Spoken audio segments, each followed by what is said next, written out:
JB 타임즈. 네, 시선집중의 문을 여는 JB타임즈 더mak내 작가와 함께합니다. 어서 오세요.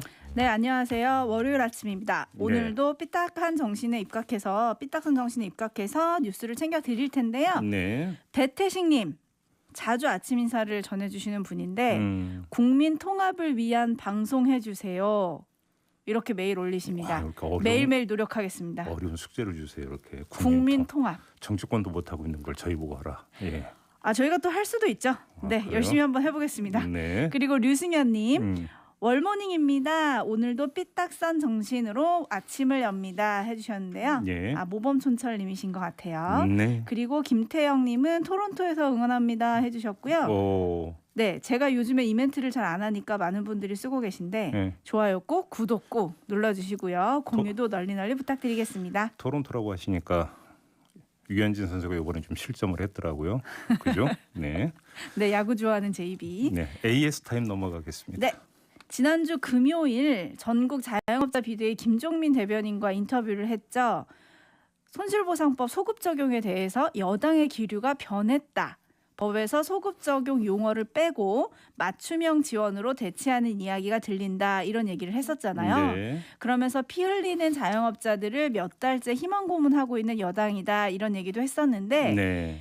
결국 여당이 법안에 소급 적용을 명시하지 않고 비슷한 효과를 낼 수 있는 안을 유력하게 검토 중이라는 소식이 어제 들어왔습니다. 네. 그래서 이 안을 가지고 오늘 중소벤처기업부랑 당정 협의를 하고 최종 조율이 되면 내일 소관상임위인 산자위 소위에서 야당과 법안을 논의한다.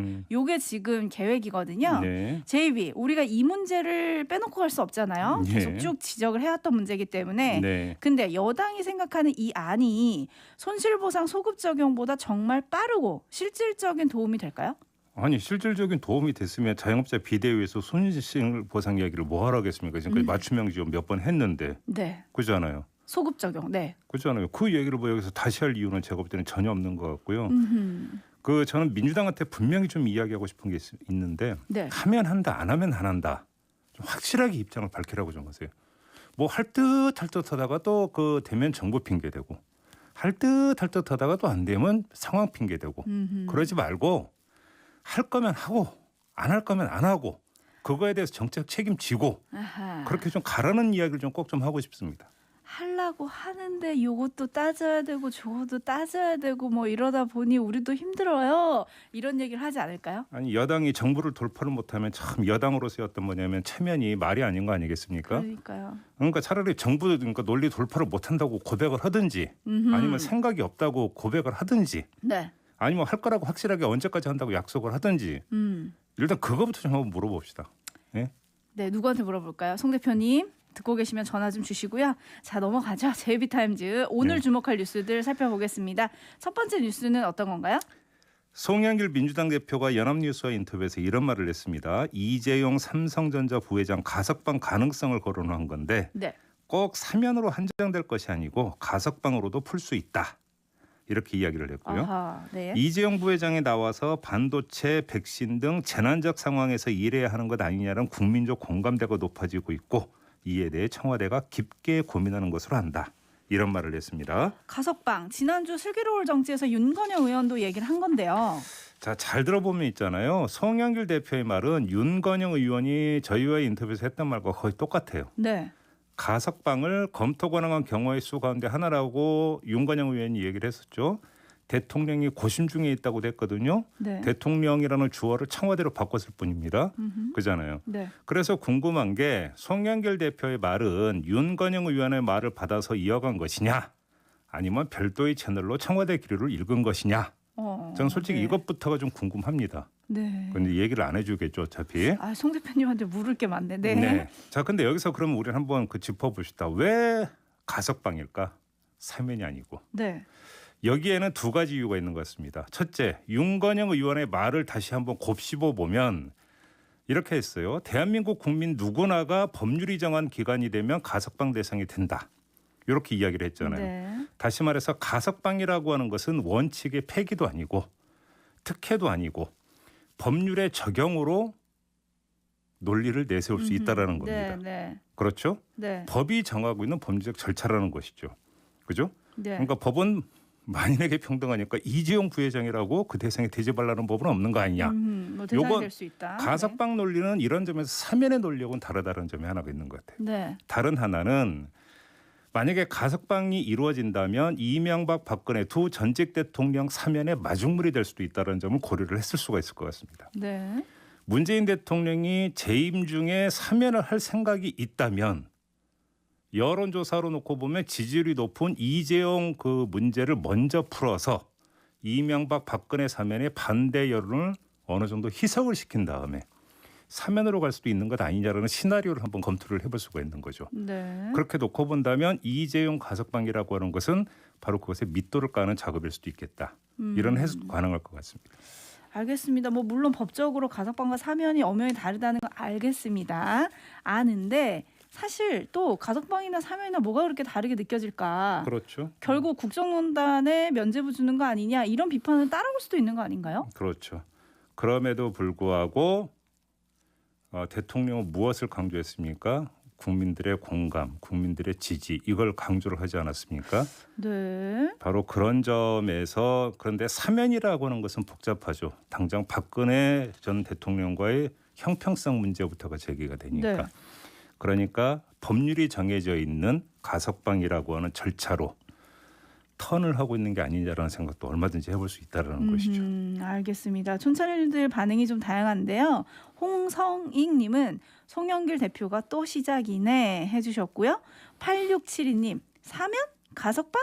가자미 눈으로 보지만 말고 법대로 해라 이런 의견 주셨고요. 희나리님은 역시 유전무죄 차라리 법으로 제정하라. 부르주아님 득이 되는 게 더 많다는 걸 잘 아는 민주당이네요. 해주셨네요. 다양한 의견들이 있습니다. 네, 과연 어떻게 결론을 내릴지 이것도 좀 조만간 결론이 나지 않을까 싶긴 하거든요. 그렇죠. 네, 이루어진다면 이제 8.15 광복절 그러니까요. 이거하고 연동이 된다고 봐야 되겠죠. 그러니까요. 그렇게 살펴보도록 하고요. JB타임즈 다음 뉴스는 두 명의 SNS에 담긴 글부터 오디오로 듣고 시작해 볼게요. 최근 김종인 전 비대위원장과 이준석 후보의 발언을 종합했을 때 매우 우려스러운 분위기가 감지됩니다. 아시다시피 이준석 후보는 김종인 위원장을 꼭 모셔오겠다고 공언했습니다. 그런데 공교롭게도 김 위원장이 윤석열 전 총장을 직접 겨냥해 100% 확신할 수 있는 대통령 후보가 있으면 전적으로 도우려고 했으나 그런 인물이 보이지 않는다고 평가절하했습니다. 일각에서 김종인 위원장과 이준석 후보가 위험한 공감대를 형성한 것 아니냐는 우려를 제기합니다.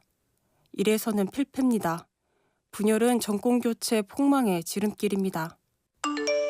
여의도 언저리에서 받은 글이라고 카톡으로 소위 찌라시가 돌고 나면 우연의 일치인지 나경원 후보가 비슷한 내용을 페이스북에 올려서 음모론을 제기합니다. 둘 중 하나라고 느껴질 수밖에 없습니다. 받은 글을 보고 정치를 하고 계신 것이거나 받은 글을 꾸준히 만들어서 돌리고 계시거나 이런 거 말고 경험과 경륜을 빨리 선보여 주십시오. 네. 네, 뭐 여기 다 나와 있기 때문에 제가 뭐 굳이 다시 그러니까 뭐 정리할 필요는 없을 것 같고요. 다만 요거 하나. 여기 이제 김종인 전 비대위원장과 이준석 후보가 엮이는 이유가 뭐냐면 네. 김종인 전 그 비대위원장이 지난 4일 안상수 전 인천시장을 만나서 동서고금을 봐도 검사가 바로 대통령이 된 경우는 없다. 이렇게 말했다라는 보도가 있지 않았습니까? 네네. 윤석열 전 검찰총장을 직격을 한 것으로 이제 다들 해석을 하고 있는데 그래서 이제 그 나경원 후보에 이제 이런 말이 나왔던 거고요. 자, 아주 팽팽하게 지금 맞서고 있는 거 아니겠습니까? 네. 한쪽에서는 음모를 꾸미고 있다라는 취지로 주장을 했고 다른 쪽에서는 그렇게 이야기하는 것 자체가 음모론이라고 또 맞받아치고 있는 거잖아요. 네. 한마디로 정리를 하면 누구 말이 맞는지가 궁금한데 관점을 완전히 틀어서 이 두 가지 이야기는 모두 국민의힘의 관점에서 지금 상황을 바라보고 있는 건데 그렇죠. 윤석열 전 총장의 관점에서 한번 볼까요? 자, 윤석열 전 총장이 본격적으로 정책 메시지를 발산하기 시작한 게 언제입니까? 국민의힘 대표 경선이 본격화하면서부터입니다. 요 얘기를 이렇게 버전을 바꿀 수도 있어요. 이준석 바람이 본격적으로 불기 시작하면서부터 이렇게도 바꿀 수 있는 거죠. 네. 이 둘 중 어느 경우가 되든지 간에 윤석열 전 총장의 시선은 오직 한 곳에 꽂혀 있다. 이렇게 봐야 되고 1차 정리. 네. 두 번째, 김종인 전 위원장이 부정적으로 변한 이유가 윤석열 전 총장과의 만남 불발 때문이라는 분석도 나오고 있지 않습니까? 네. 윤석열 전 총장이 안 만나줘서. 그러니까. 자, 그런 불발의 원인은 윤석열 전 총장은 왜 안 만나고 있을까? 자, 여기에 그러니까 초점을 맞추면 어떻게 되는 겁니까? 자, 나경원 후보의 화법은 윤석열 전 총장을 철저하게 대상으로 놓고 있는 건데 네. 현실은 그와 정반대일 수도. 다시 말해서 그러니까 이런 해석과는 상관없이 윤석열 전 총장이 뭔가 지금 발걸음을 놓고 포석을 놓고 있는 것으로 해석을 한다면 윤석열 전 총장을 이준석 후보의 노림수에 따라서 움직이는 사람으로 설정해 놓고 있는 거잖아요. 이 이야기가 비현실적일 수도 있겠다. 요 얘기까지만 드려야 될 것 같습니다. 네. 그리고 지금 김종인 전 위원장 얘기를 좀 했잖아요. 예. 그리고 앞에 그 여성분의 목소리는 이제 나경원 전 의원의 SNS였고 네. 뒤에 거는 이준석 후보의 SNS였는데 이 촉매가 된 게 이제 김종인 전 위원장의 윤석열 전 총장을 겨냥한 발언 아니냐 이거였잖아요. 검사가 바로 대통령이 된 경우는 없다. 근데 요거를 또 김종인 전 위원장이 정정을 했어요. 난 그렇게 말한 게 아니다.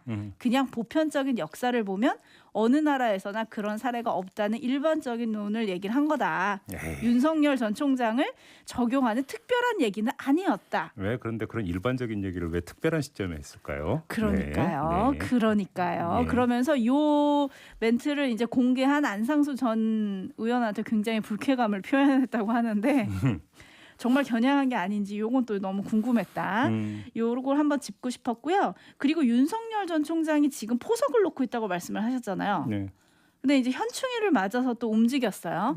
그죠? 네. K9 자주포 폭발 사고 피해자도 만났고 천안함 생존자 예비역도 만났는데 보훈이 곧 국방이다 이런 메시지를 강조했거든요. 네. 요즘 행보를 보면 뜨거운 이슈를 따라가고 시의적절한 장소와 사람을 만나는데 요건 좀 어떻게 평가하십니까? 아니요, 그러니까 다방면으로 지금 그 행보를 놓고 있잖아요. 네. 청년도 만나고, 음. 그다음에 주택 전문가도 만나고, 그렇죠. 현충일 맞아서는 또 현충원을 찾아가고, 네. 대통령이란 자리가 다방면을 다 챙겨주는 자리 아닙니까? 뭐 네. 그렇게 연결하면 되는 거 아니겠어요? 뭐 어렵게 생각을 이유가 뭐가 있겠습니까? 제비가 누누이 정치를 안 할 거라고 했는데 정치를 하고 있는 거 아닙니까? 하고 있는 것 같습니다. 네, 공식 그러니까 선언할 때까지 한번 봅시다. 네. 아직도 여유가 있다고 생각하십니까? 아니요, 제가 볼 때 뭐 그런 것 같지는 않은데. 네. 네, 4888님이 왜 이렇게 그쪽 의원들은 자꾸 말을 전해서 문제를 만들어요. 네. 만난 의원들이 다 윤석열 전 총장 만난 거 다 공개하고 있고 김종인 전 위원장 만난 분들은 또 그걸 다 공개하고 있죠. 그거를 지적하시는 멘트신 것 같고요. 7998님은 국민의힘 당대표 선거 이제 흙탕물이네요. 난타전. 네. 네, 난타전이 벌어지고 있는 거는 분명한 사실이죠. 근데 그 난타전이 과연 표심에 영향을 줄 거냐? 요거는 또 그러니까 그 당 대표 선거 표심에. 네. 근데 여론조사만 놓고 본다면 추세는 확실하게 있는 것 같던데요. 어느 한쪽으로. 네. 그냥 거기까지만 이야기하겠습니다. 네, 이번 주면 또 결론이 나니까요. 네. 그것도 지켜보도록 하겠고요. 자, JB타임즈 다음 주목할 뉴스는 어떤 건가요? 경찰청이 조건부 운전면허 제도를 검토하고 있다고 합니다. 그러니까 연구 용역 공고까지 냈다고 하는데 네. 이게 무슨 이야기냐? 그러니까 연령이나 질환에 따라서 조건부로 운전면허를 발급하는 방안입니다. 그래서 2024년에 도입할 계획이라고 하는데요. 그러니까 야간 운전이나 고속도로 운전, 일정 속도 이상의 운전 등이 금지될 수 있다. 이런 이야기가 되는 거죠. 네. 또 긴급 제동 장치나 차로 이탈 방지 장치 등을 장착한 차량만 운전할 수 있게 하는 또 조건을 걸 수도 있다는 겁니다. 삼성화재 부설 삼성교통안전문화연구소 분석 결과를 보면 65세 이상 고령자가 가해자인 교통사고가 2019년에 33,239건이었다고 그래요. 네. 그런데 이 수치가 2015년에 비해서 44% 증가한 수치라고 합니다. 그러니까 이제 경찰청이 제도의 초점을 안전에 맞추기 때문에 이제 이런 걸 고민하고 있는 거 아니겠습니까? 네. 저는 충분히 검토할 수 있는 방안이라고 생각을 해요. 네. 근데 이제 저는 이거에 대해서 반대를 하는 게 아니라 다만 다른 점을 좀 하나 보완적인 차원에서 제기를 할 필요가 있겠다라는 말씀만 드리겠는데요. 보안이요? 예.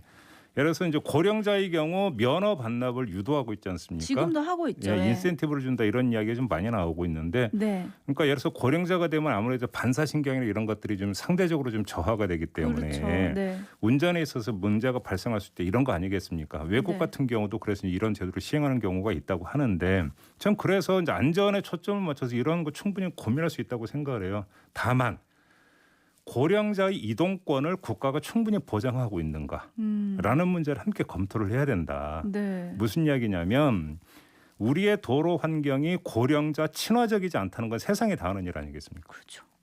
예를 들어서 버스 같은 경우도 저상버스 극히 적잖아요. 그렇죠. 그래서 그 버스에 타려면 몇 계단을 올라야 되고 또 내려야 되고 네. 저도 버스 뭐 자주 이용합니다만 노인 어르신들을 오를 때나 내릴 때나 정말 힘들어하거든요. 그렇죠. 이것이 지금 대한민국 현실이라고 이제 말씀을 드려야 될 것 같은데 그래서 고령자에 대해서 운전면허의 조건부를 건다고 한다면 또 그것의 조건으로 고령자들의 보행 환경을 좀 개선할 수 있는 방안도 좀 같이 내놔라.